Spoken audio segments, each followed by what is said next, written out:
Hey guys, welcome back to Andy's Dinosaur Reviews, and today we are back with a brand new Mattel Jurassic World release, and not just any release, we have our very first of the Jurassic World Survival line, which is very exciting, so definitely hyped about that. As you can see, this is the Wild Roar Pteranodon, and it features maybe one of the most striking color schemes we've seen on a Pteranodon from Mattel so far. As far as the new packaging goes, you can see again the species name, Wild Roar, the very nice Jurassic World Survival logo. You've also got a shot up here of the T-Rex kind of like coming in for a bite over here on the side. Again, the Jurassic World logo. And then on the side over here, pretty much the same thing. And then on the back, you can see a shot of the Pteranodon, as well as down here a checklist of the other figures that are in this wave. So let's pop this open and check it out. So here is our Pteranodon straight out of the package. Once we open it up, one thing that's actually kind of cool, it just caught me a little off guard, is the translucency here in the wings. That's interesting. It actually looks kind of cool. Again, these are basically like mutant versions, like mutated versions of the Jurassic World species, which is pretty much what I'm getting out of it. And you can see that straight away when it comes to the very bizarre looking crest we have on the head of the pterosaur. But again, I'm pretty impressed with the amount of paintwork that we have on this one. It's not like the most incredible thing ever, but fairly decent for a Mattel release. I am going to readjust the camera just slightly, bring it in for a closer look. So starting in the head sculpt of the Pteranodon, you can see it looks pretty decent. Definitely a bit different from the older versions that we've had in the past. A little bit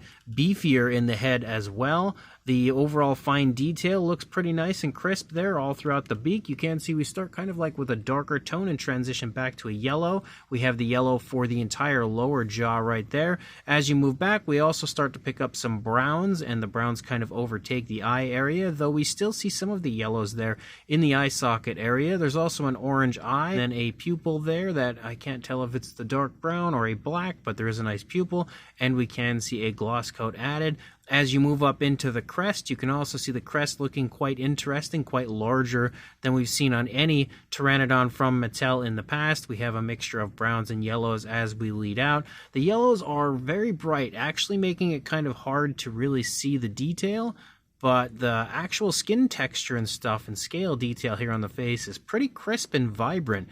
And that looks pretty decent. We do have an articulated jaw, and inside the mouth we can see the tongue sculpted out, painted with a pinkish tone. My camera refuses to focus. It's got some decent texturing to it. The pinkish tone runs through the upper side of the inside of the mouth, but basically just down the center. And then we do, unfortunately, as per usual, have the teeth included on this, which are actually unpainted, which is kind of strange. But the teeth being included in something like this where it's like mutated, I guess it's not really all that big of a deal.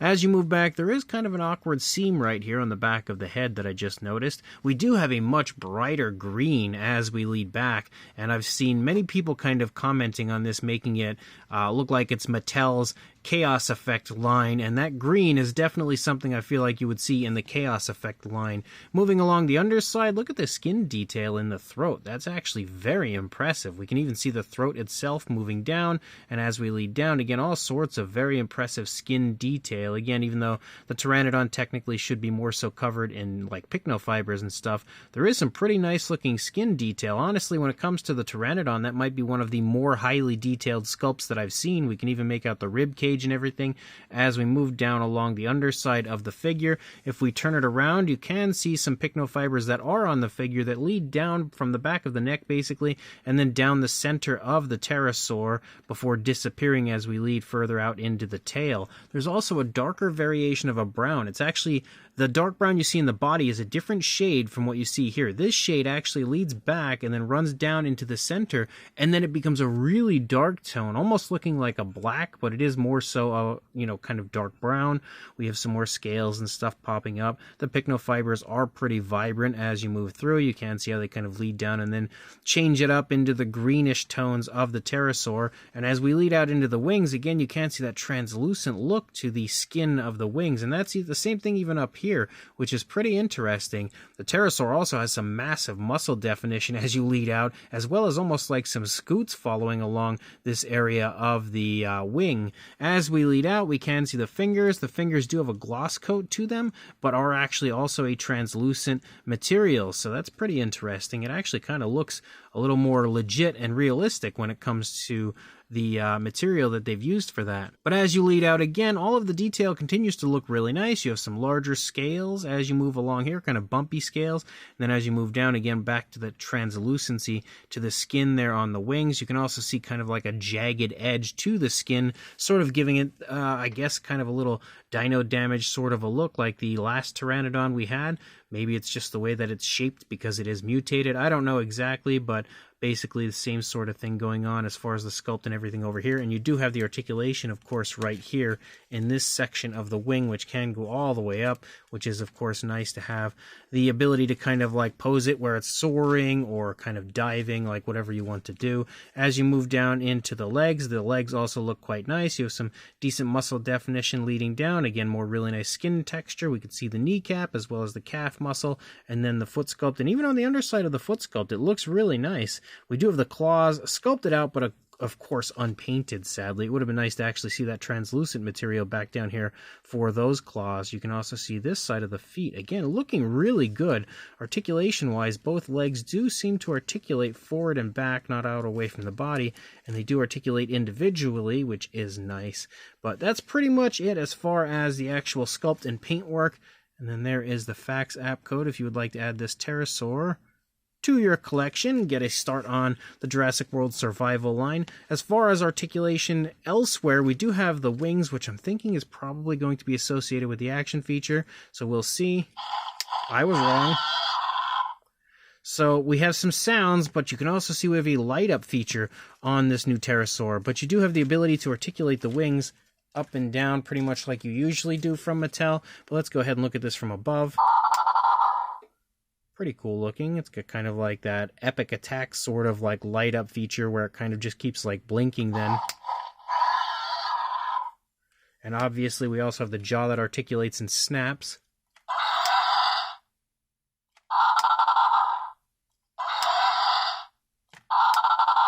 Not too many sound effects, but still a pretty cool looking Pteranodon, honestly. I actually think it looks pretty neat. And the light up feature, I'm not entirely sure how I feel about that, but it is what it is, I guess. As far as a size goes, let's readjust the camera again.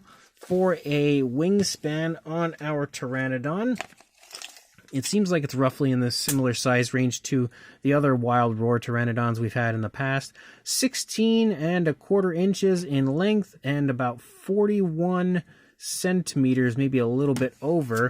And then when it comes to a length from the beak to the feet, about 9¾ inches or 25 centimeters. For a size comparison, there is Mr. Papo T-Rex, the Attack Pack Colovosaurus, Robert Muldoon, and the Collect Day Human Being next to our Wild Roar Jurassic World Survival Pteranodon. And you can see again that it's got pretty much your standard size range when it comes to Mattel, but it is definitely a little beefier than the older Pteranodons. And for another comparison to show you that, there is one of the standard Mattel pterosaurs, one of the standard Mattel Pteranodons, and you can see again that the newer Wild Roar version for the survival line is definitely a little bit bigger. Like, it's definitely thicker, it's got a bigger head and a bigger body as a whole. And if we bring the two of them up, you can see that again.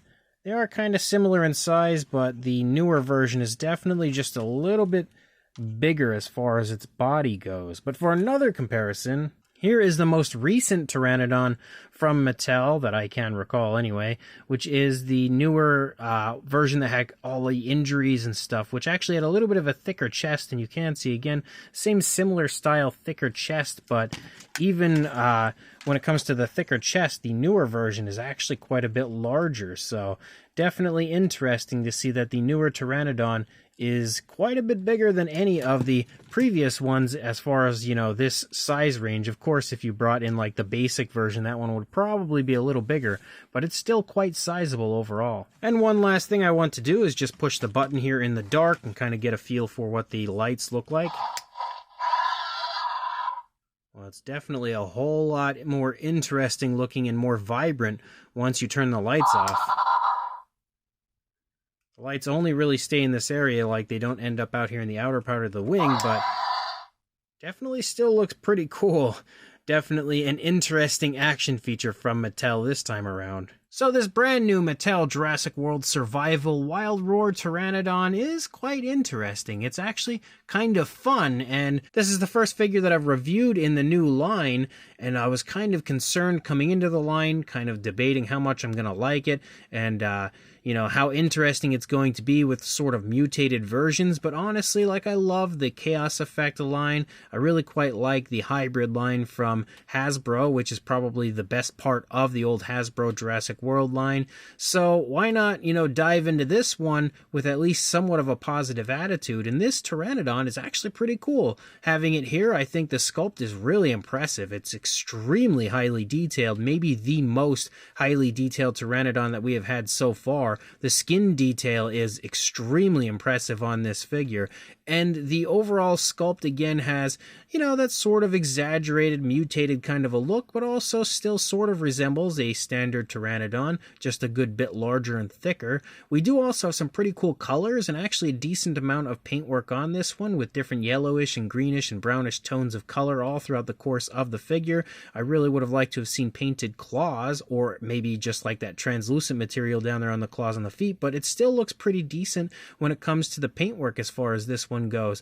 The light up feature, you know, it's kind of goofy. I'm not super sold on it. It is interesting, making it look like the dinosaurs and the pterosaur and stuff maybe has like a bioluminescence. I'm not too sure, but it's an interesting idea, and you know, I'm sure kids will like it at least.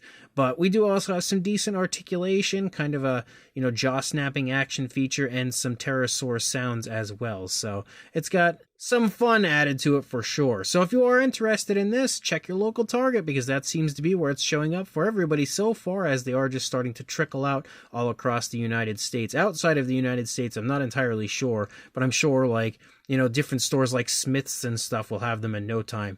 But again, if you can find them, definitely pick it up, because it is actually kind of fun. And like, comment, and subscribe, and I will see you in the next review. Thanks for watching.